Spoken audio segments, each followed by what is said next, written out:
Shalom, ladies and gentlemen. Today, as always, we will be talking about our weekly Torah portion, Parshas Kedoshim. Kedoshim, T-U-B, holy, as it usually translated, but it has nothing to do with the general idea of holiness. In Judaism, it's not holiness, it's dedication. It's when we sanctify ourselves to be dedicated to the greater good, to Akadosh Baruch Hu. And the whole phrase consists of a lot of, the whole parsha consists of a lot of phrases that each one describes a certain aspect in our daily life, how we become holy or dedicated. But it's impossible to cover all of them in our short format. I would rather emphasize one of the phrases that explain a certain aspect of holiness that seemingly contradict the whole idea of Jewish people, Judaism as religion, or religion in general. Or rather, I would say this idea, maybe misunderstood idea,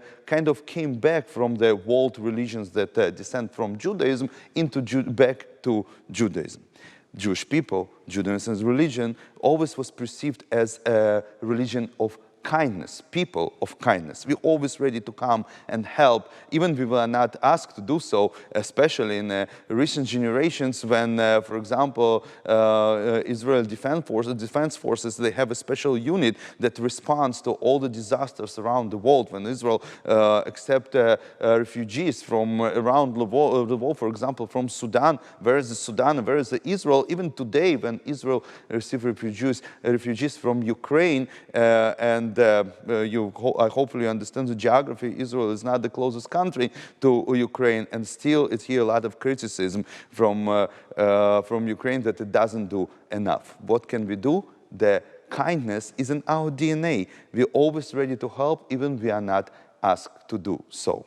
But sometimes, I believe, we substitute the kindness with pity. And those are two different ideas. In our weekly Torah portion, the Torah said that very interesting phrase, that we should not distort the judgment towards the priorities of the poor person, and not to give a priority to the rich person as well, but judge fairly our fellows.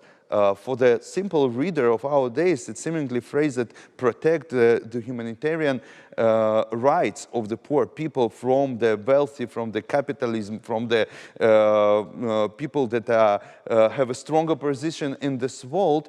But if you read this phrase carefully, this phrase talks about protection of the poor people from the rich, and the same way from the rich people from the poor.